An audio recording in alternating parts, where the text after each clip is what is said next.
இன்னைக்கு நாம் பார்க்க போகிற கோயில் சென்னையை அடுத்து இருக்கிற மாங்காட்டில் இருக்கிற காமாட்சி அம்மன் கோயில். நம்ம எப்படி நம்ம அம்மா கிட்ட ஏதாவது வேணும்னா ஓடி போய் நிக்கிறோமோ, அப்படி இந்த மாங்காட்டு அம்மன் கிட்ட நம்ம ஓடி வந்து நிக்கலாம்.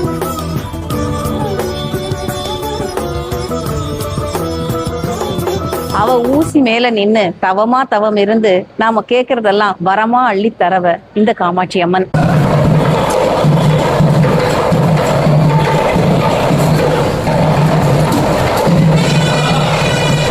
காஞ்சிபுரத்துல இருக்கிற காமாட்சி கல்யாண காமாட்சினா, மாங்காட்டுல இருக்கிற காமாட்சி தபஸ் காமாட்சி. ஒரு முறை கைலாயத்துல விளையாட்டா பார்வதி சிவனுடைய கண்ணை பொத்த அண்ட சராசரங்களும் இருண்டு போயிடுது. தான் செஞ்ச தவறுக்காக சாபம் பெறுற பார்வதி பூமியில வந்து பிறக்கிறா. மாமரங்கள் நிறைஞ்ச இந்த மாங்காட்டை தேர்ந்தெடுத்து திரும்பவும் சிவனை அடையறதுக்காக தவம் புரியிறா அம்பாள். பல காலம் ஆகுது, ஆனா சிவனுடைய தரிசனம் கிடைக்கல. உடனே ரொம்ப உக்கிரமா 5 குண்டங்கள்ல தீ மூட்டி நடுவுல இருக்கிற அக்னி குண்டத்துல நின்னு ஒத்த கால்ல ஊசி மேல நின்னு தவம் புரியிறா அம்பாள். அப்படி தவம் புரியிற அம்பாளுக்கு, நீ காஞ்சிபுரத்துக்கு வா, அங்க நான் உன்னை கல்யாணம் பண்ணிக்கிறேன்னு சிவபெருமான் அசரீரியில சொல்றாரு. சிவபெருமான் சொன்ன உடனே அவசரமா அம்பாள் காஞ்சிபுரத்துக்கு போயிடுறா. இங்க அவ மூட்டின அக்னி குண்டங்கள் அப்படியே நெருப்பாவே இருக்கு. உஷ்ணம் தாங்க முடியாம அண்ட சராசரங்கள் எல்லாம் தவிக்க ஆதிசங்கரர் இங்க வந்து ஸ்ரீ சக்கரமேருவை இங்க பிரதிஷ்டை பண்றார். அதன் மூலமா இங்க இருக்கிற உஷ்ணம் தணிஞ்சு குளிர்ச்சி ஆகுது. அம்பாள் போனதுக்கு அப்புறம் அண்ட சராசரமும் அந்த வெப்பம் தாங்க முடியாம தகிச்சுது அப்படின்னு சொன்னா, அவ எப்பேற்பட்ட நெருப்பு மேல நின்னு வைராகியத்தோட சிவபெருமானை நோக்கி தவம் இருந்திருப்பா அப்படின்னு யோசிச்சு பார்க்கணும். மாங்காட்டுல தபஸ் காமாட்சிக்கு தனி சன்னதி இருக்கு. அந்த அம்பாள் முன்னாடி போய் நிற்கும் போதெல்லாம் நான் அவகிட்ட கேட்கறது ஒண்ணுதான், சரியான விஷயத்தை நோக்கின தேடுதலும் அதை அடையிற வரைக்கும் விடாம இப்படி முயற்சி பண்ற இந்த குணமும் எனக்கும் கொடுத்தாயே அப்படின்னு. அவ கூட இருந்துட்டா போதாதா, எல்லாம் நமக்கு கிடைக்கும்.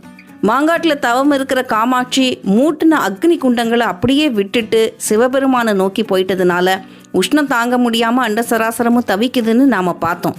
பல யுகங்களுக்கு அப்புறம் இங்க வர ஆதிசங்கரர் சிவசக்தி இருப்பிடமா கருதப்படுற அபூர்வமான அர்த்தமேருங்கிற 43 திரிகோணங்கள் கொண்ட ஸ்ரீ சக்கரத்தை பிரதிஷ்டை செஞ்சு அருள்றாரு.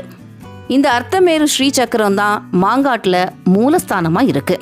இந்த மாங்காட்டுல இந்த அர்த்தமேருவை பிரதிஷ்டை பண்ணதுக்கு அப்புறம் கொஞ்சம் கொஞ்சமா அந்த உஷ்ணம் தணிய ஆரம்பிக்குது.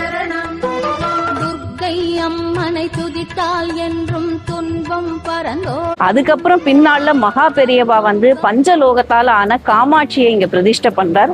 அந்த ஸ்ரீ சக்கர அர்த்தமேருக்கு பின்னாடி காமாட்சி அம்மனுடைய சிலை இருக்கு. இந்த திருவுருவத்துக்கு தான் அபிஷேக ஆராதனைகள்லாம் செய்யப்படுது. துர்க்கை அம்மனை துதித்தால் என்றும் துன்பம் பறந்தோடும், தர்மம் காக்கும் தாயும் அவளை தரிசனம் கண்டால் போதும், கர்ம வினைகளும் ஓடும். இந்த காமாட்சி அம்மனுடைய சிலைக்கு பெரும்பாலும் வெள்ளி கவசம் சாத்தியிருப்பாங்க. சில நாள் அழகா பாவாடையோ புடவையோ உடுத்தி இருப்பாங்க. ஒரு சில நாள் பார்க்கும்போது தாயா எங்க அம்மான்னு சொல்ல தோன்ற அந்த உருவம். ஒரு சில நாள் நம்ம வீட்டு குழந்தைங்க பாவாடை சட்டை போட்டுக்கிட்டு அப்படியே அழகாக நடந்து வரும்போது அப்படியே அள்ளி அணைச்சி வாரி எடுத்துக்கணும்னு தோணும் இல்லையா, அப்படி ஒரு உணர்வு வரும் இந்த அம்மனை பார்க்கும்போது. கடவுள் முன்னாடி போய் நிற்கும்போது நாம் ஒவ்வொருத்தரும் அந்த சக்தி கிட்ட ஒவ்வொரு விதமாக தொடர்பு ஏற்படுத்திக்கிறோம். இந்த சக்தி சொரூபத்தை பார்க்கும்போது எனக்கு ஏற்பட்ட உணர்வை இங்கே பதிவு செஞ்சேன். ஒவ்வொரு கோயிலுக்கும் ஒவ்வொரு வழிபாட்டு முறை இருக்கிற மாதிரி இந்த மாங்காட்டு அம்மன்லயும் எலுமிச்சம்பழம் வாங்கி கொடுத்து வழிபடுற முறை இருக்கு. என்ன கேட்டாலும் அதை நமக்கு தரக்கூடியவ இந்த காமாட்சி அம்மன். அது இந்த கோயிலுடைய ஐதீகம் மட்டுமில்ல, பல பேருடைய அனுபவமும் கூட. வாரம் நம்ம ஏதாவது வேண்டுதலை எடுத்துக்கிட்டு இங்க வரும்போது 2 எலுமிச்சம்பழம் வாங்கிட்டு வந்து கோயில்ல கொடுக்கணும். அவங்க நமக்கு ஒரு எலுமிச்சம்பழம் கொடுப்பாங்க. வாரம் இப்படி நாம வீட்டுல வச்சு பூஜை பண்ற அந்த எலுமிச்சம்பழத்துக்கு கூட புதுசா 2 எலுமிச்சம்பழத்தை வாங்கிட்டு வந்து அம்பாளுக்கு கொடுக்கணும். அவங்க பழைய எலுமிச்சம்பழத்தையும் வாங்கிட்டு புது எலுமிச்சம்பழத்தையும் வாங்கி வச்சுக்கிட்டு அவங்க நமக்கு ஒரு எலுமிச்சம்பழம் கொடுப்பாங்க. அந்த வாரம் எடுத்துட்டு போய் வீட்டுல வச்சு பூஜை பண்ணணும். இந்த எலுமிச்சம்பழத்துக்கு தேவக்கனின்னு ஒரு பேர் உண்டு. பெரியவங்களை ஆன்மீகத்தில் முதிர்ந்தவங்களை பார்க்கறதுக்கு போகும்போது பொதுவாக இந்த எலுமிச்சம்பழத்தை வாங்கிட்டு போகிற வழக்கம் உங்களுக்கு தெரிஞ்சிருக்கும். நாம் மனசில் நினைக்கிறத அடுத்தவங்களுக்கு கடத்துகிற சக்தி பூக்களுக்கு இருக்குது அப்படின்னு சொல்கிற மாதிரி இந்த எலுமிச்சம்பழத்துக்கு ஒரு அதிசயமான குணம் இருக்குது. இந்த எலுமிச்சம்பழம் எப்போவுமே தீய சக்திகளை தனக்குள்ளே இழுத்துக்கிட்டு தன்னை சுற்றி நல்ல அலைகளை வச்சுருக்கோம் அப்படிங்கிறது நம்பிக்கை மட்டுமில்ல, சயின்டிஃபிக்காக ப்ரூவ் பண்ணப்பட்ட விஷயமாகவும் சொல்கிறாங்க. நம்ம முன்னோர்கள் திருஷ்டி கழியறதுக்காக இப்படியெல்லாம் எலுமிச்சம்பழத்தை கட்டி தொங்க விட்டாங்கன்னு சொன்னால் அதில் அவங்களுக்கு விஷயம் தெரியாமல் அதை செஞ்சுருக்க மாட்டாங்க. கோவில்லேருந்து கொடுக்கப்படுற இந்த மாதிரி பிரசாதங்களுமே அங்கே இருக்கிற சக்தி நிலையை நம்மக்கிட்ட கொண்டு வரதுக்காக செய்யப்படுற விஷயந்தான். அதனால தான் நெய்வேத்தியம் பண்ணி அந்த பிரசாதங்களை வாங்கிட்டு வரோம். பிரசாதம் மட்டும் இல்லை, விபூதி குங்குமங்களை தெய்வ சன்னதியிலேருந்து எடுத்து நம்ம நெற்றியில் வச்சுக்கிறதுக்கும் காரணம் அதுதான். அப்படி இந்த எலுமிச்சம்பழத்துக்கு ஒரு சக்தி இருக்குது. அதை தான் நம்மளை மாதிரி பக்தர்களுக்கு பயன்படுற மாதிரி இந்த மாதிரி பழக்க வழக்கங்களை ஏற்படுத்தி வச்சுருக்காங்க. எலுமிச்சம்பழத்தை எப்போதுமே ஜீவனுள்ள பழம் அப்படின்னு சொல்லுவாங்க. அக்னி தத்துவம் இருக்கிற ஆண் தெய்வங்களுக்கும் பெண் தெய்வங்களுக்கும் எலுமிச்சை மாலை போட்டு குளிர்விக்கிறது நம்முடைய ஒரு வழக்கமாக இருக்குன்னு நான் ஒரு இடத்துல படித்தேன்.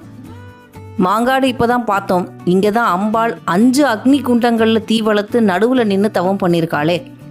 அப்போ இங்கே எலுமிச்சம்பழம் இருக்கிறதும் எலுமிச்சம்பழத்தை வச்சு வேண்டுதல்களை நிறைவேற்றுற மாதிரி ஒரு முறை இருக்கிறதுலையும் ஒன்றும் ஆச்சரியம் இல்லை இல்லையா? எலுமிச்சம்பழத்தை வீட்டுல கொண்டு போய் வச்சு நம்ம பூஜை பண்றது அப்படிங்கிறது அம்பாளே நம்ம வீட்டுல நம்ம கூட வந்து இருக்கிறதுக்கு சமம்னு இங்க சொல்றாங்க. அம்பாள் நம்ம கூட வந்து இருந்தா எல்லா பிரச்சனையும் முடிஞ்சு போயிடும்ல. 6 வாரம் முடிஞ்சு நம்மளுடைய வேண்டுதல் நிறைவேறினதுக்கு அப்புறம் 7வது வாரம் இங்க எலுமிச்சம்பழத்தை அதே மாதிரி வாங்கி கொண்டு வந்து கொடுத்து பால் எடுத்துட்டு வந்து அம்மனுக்கு நெய்வேத்தியம் பண்ணி இந்த பிரகாரத்துல வச்சு வந்து போற பக்தர்களுக்கு எல்லாம் கொடுக்கறதுங்கிறது வழக்கம். 6 வாரம் முடிஞ்ச உடனே நம்மளுடைய வேண்டுதல் நிறைவேறிடுமா அப்படின்னு உங்க யாருக்காவது சந்தேகம் வந்தா அந்த சந்தேகத்தெல்லாம் ஒதுக்கி வச்சுட்டு முழு நம்பிக்கையோட அம்பாளுடைய பாதங்கள்ல சரணடைகிறவங்களுக்கு இந்த வேண்டுதல் கண்டிப்பா நிறைவேறுது அப்படிங்கிறது இங்க வந்து போற பக்தர்கள் நமக்கு சொல்ற விஷயம். அந்த பக்தர் கூட்டத்துல நானும் ஒருத்தி. எதுவா இருந்தாலும் இங்க ஓடி வந்துடுவேன். நான் எந்த காலேஜில் சேர்றது, காலேஜ் சேரும்போது எந்த குரூப் எடுக்கிறது எல்லாமே இந்த அம்மன் கிட்ட வந்து குலுக்கி போட்டு எடுத்தது தான். ஒவ்வொரு வயசுலையும் ஒவ்வொரு விதமான முதிர்ச்சி பக்திலையும் நமக்கு கிடைக்கும். இப்போ அங்க பிரதர்ஷனம் பண்ணுற மாதிரி வேண்டுதல் வைக்கும்போது எங்கள் வீட்டில் அவர் கேட்பார், ஏன் இப்படி முரட்டுத்தனமாக வேண்டுதல் வைக்கிற, நீ உருளும் போது பார்க்குறதுக்கு எங்களுக்கு கஷ்டமாக இருக்குல்ல அப்படின்னு. சின்ன குழந்தைங்க அம்மா கிட்டேயும் அப்பா கிட்டேயும் விழுந்து புரண்டு அடம் பிடிக்கிற மாதிரியான ஒரு வேண்டுதலாக இது தெரிஞ்சால் கூட அங்க பிரதர்ஷனம் பண்ணும்போது பல அறிவியல் ரீதியான உண்மைகள் நமக்கு புலப்படுற மாதிரி எனக்கு தோணும். முறை அங்க பிரதர்ஷனம் பண்ணி முடித்து நம்ம ஆரம்பித்த இடத்துக்கே திரும்பி வரும்போது நம்மளால் அப்படியே படுத்த மேனிக்கு அது நிற்காம அந்த உடல் திருப்பி சுற்றுற மாதிரி நகர்ந்து போய் நிற்கிறத நான் உணர்ந்தேன். இந்த அண்ட சராசரத்தில் சூரியனை மையமாக வச்சு இந்த கோள்கள்லாம் இப்படி தான் தன் நிலையிலேருந்து மாறாமல் சுற்றிக்கிட்டு இருக்கோ அப்படின்னு எனக்கு சட்டுன்னு தோணுச்சு. பல கோயில்கள் பல சித்தர்கள் ஜீவசமாதி அடைஞ்ச இடமா இருக்கிறத நாம் பார்க்குறோம். அப்பேற்பட்ட சக்தி நிலையை கொண்ட கோயில்களில் இந்த மாதிரி அங்க பிரதர்ஷனம் பண்ணும்போது அங்கே இருக்கிற வைப்ரேஷன் நமக்கு நிறைய கிடைக்கிறதா பெரியவர் ஒருத்தர் சொன்னார். மாங்காடை பொறுத்த வரைக்கும் எலுமிச்சம்பழம் எடுத்துட்டு வந்து கொடுத்து 6 வாரம் வேண்டுதல் முடிச்சு 7வது வாரம் பால் கொடுக்கறது தான் முறை. சமீபத்தில் நான் இங்கே அங்க பிரதர்ஷனம் பண்ணதுனால அதையும் இந்த வீடியோவில் சேர்த்து அதுக்கு பின்னாடி இருக்கிற தாத்பரியத்தையும் சொல்லியிருக்கேன். அவ்வளவுதான். அன்னைக்கு உபசாரம் செய்வதுண்டோ, அருள் செய்ய இந்நேரம் ஆவதுண்டோ, எண்ணெய்க்கும் விளக்குக்கும் பேதம் உண்டோ, என்றைக்கும் நான் உந்தன் பிள்ளை என்றோன்னு அந்த அம்பாளுடைய பாதங்கள்ல நாம சரணடையும் போது நாம கேட்கிற எல்லாத்தையும் அவ பார்த்துப்பா. சரணடைகிற அந்த நொடியே நம்ம கவலைகளை நாம மறந்து போயிடலாம். மாங்காட்டில் வந்து 6 வாரம் எலுமிச்சம்பழம் எடுத்துகிட்டு வந்து வேண்டதை பற்றி பார்த்தோம். இப்படி 6 வாரம் வரும்போது நடுவில் ஏதாவது ஒரு வாரம் நம்ம ஊருக்கு போகிறதோ இல்லை மாதாந்திர விலக்கு வரதுனால வர முடியாமையோ போனால் அந்த வாரத்தை விட்டுட்டு நம்ம அடுத்த வாரத்துலேருந்து அது தொடர்ந்து வரலாம். பொதுவாக இப்படி 6 வாரம் வேண்டுதல் வச்சு வரவங்க செவ்வாய், வெள்ளி, ஞாயிற்றுக்கிழமைகளில் ஏதாவது ஒரு நாளை சூஸ் பண்ணி வருவாங்க. இந்த 3 நாட்கள்லையும் கோவில் முழு நேரமும் திறந்திருக்கும். காலையில் 5:30 மணிக்கு திறக்கிற கோயில் இரவு 8:45, 9 மணி வரைக்கும் திறந்திருக்கும். மற்ற நாள்லாம் உச்சிக்கால பூஜைக்கு அப்புறம் நடை சாத்திட்டு சாயந்தரம் திருப்பி 4 மணிக்கு திறப்பாங்க. இப்போ நீங்கள் பிரதி வெள்ளிக்கிழமை வாரம் வந்துட்டு இருக்கீங்கன்னு வச்சுக்கோங்க. ஏதோ ஒரு வாரம் வெள்ளிக்கிழமை வர முடியாத சூழல் வந்துருச்சு அப்படின்னா அந்த வாரத்தை விட்டுட்டு அடுத்த வாரம் வருவோம் இல்லையா? சில பேர் அதுக்கு பதிலாக அதை தொடர்ந்து வர ஞாயிற்றுக்கிழமையிலையோ செவ்வாய்க்கிழமையோ ஒரு முறை வந்துட்டு அதை ஒரு வாரமாக கணக்கெடுத்துக்கிறாங்க. அப்படியும் செய்யலாம். 6 வாரம் முடிஞ்சு 7வது வாரம் அம்மனுக்கு நன்றி சொல்ற மாதிரி பாலை காய்ச்சி எடுத்துட்டு வந்து அம்பாளுக்கு நெய்வேத்தியம் பண்ணி அதை அந்த பிரகாரத்தில் வச்சு அங்கே வந்து போகிற பக்தர்களுக்கு கொடுக்கறது வழக்கம். பாலுங்கிறது 1 லிட்டரோ 1.5 லிட்டரோ 2 லிட்டரோ நம்ம வசதிக்கு ஏற்ற மாதிரி காய்ச்சி அதுக்கு தேவையான அளவு சர்க்கரை சேர்த்து நாள் ஊற வச்ச பாதாம் கூட முந்திரி வேணும்னா சேர்த்துக்கலாம். ஊற வச்சு அதை திருவி பாலில் போட்டு பால் நல்லா ஆறுனதுக்கு அப்புறம் அதில் கொஞ்சம் தேனையும் கலந்து எடுத்துட்டு வந்து அம்பாளுக்கு நெய்வேத்தியம் பண்ணுறது வழக்கம். பிரகாரத்தில் பாலை வச்சு பக்தர்களுக்கு கொடுக்கறதுக்கும் கொடுத்ததுக்கு அப்புறம் நாம் வாஷ் பண்ணுறதுக்கு வேண்டிய வசதிகளும் அங்கே செஞ்சு கொடுத்துருக்காங்க. நெருப்பு மேலே தவம் பண்ணுற பார்வதி தேவிக்கு அசரீரி மூலமாக நீ காஞ்சிக்கு வான்னு சொல்கிற சிவபெருமான் கண் பார்வை இழந்த சுக்கராச்சாரியாருக்கு வெள்ளீஸ்வரரா காட்சி அளித்து பார்வை கொடுக்கிறாரு. அப்புறம் ஸ்ரீ வெள்ளீஸ்வரர் காமாட்சி அம்மன் திருக்கல்யாண வைபவத்துக்காக பிறந்த வீட்டு சீதனமா சீர்வரிசை கணையாழியோட வந்த ஸ்ரீ வைகுண்ட பெருமாள் வலது கரத்துல பிரயோக சக்கரத்தோட வீற்றிருந்த திருக்கோலத்துல காட்சி அளிக்கிறாரு. அந்த கோயிலும் வெள்ளீஸ்வரர் கோயிலும் மாங்காட்டு காமாட்சி அம்மன் கோயிலுக்கு பக்கத்திலேயே இருக்கு. அம்பாள் நெருப்பு மேலே ஒத்த காலில் நின்று தவம் செஞ்சு சிவனை அடைஞ்ச இடம் அப்படிங்கிறதுனால திருமணமாகாத பெண்கள் திருமணத்துக்காக இங்கே பிரார்த்தனை வைக்கும்போது உடனே அது நடந்துடுது. இந்த கோயிலுக்கு வரத்துக்கு தாம்பரம், பல்லாவரம், அனகாபுத்தூர் வழியாக வர பேருந்து வசதிகளும் போரூர், குமணஞ்சாவடி வழியாக வர பேருந்து வசதிகளும் இருக்கு. இந்த கோயிலுக்கு நேராக வந்து பிரார்த்தனை செய்ய முடிஞ்சா உங்களால் இந்த கோயிலுடைய அருமையான அதிர்வலைகளை உணர முடியும். அன்னையவள் நீ இருக்க உலகில் மற்ற அந்நியரை கெஞ்சிடுதல் முறையோ அம்மா, கண்ணீரை துடைத்துவிட ஓடிவாம்மா, காத்திருக்க வைத்திடுதல் சரியோ அம்மா அப்படின்னு நம்ம அம்மா கிட்ட ஏமா இன்னும் இதை பண்ணலை அப்படின்னு கேட்குற மாதிரி இந்த அம்பாள் கிட்ட நம்ம கேட்க முடியும்.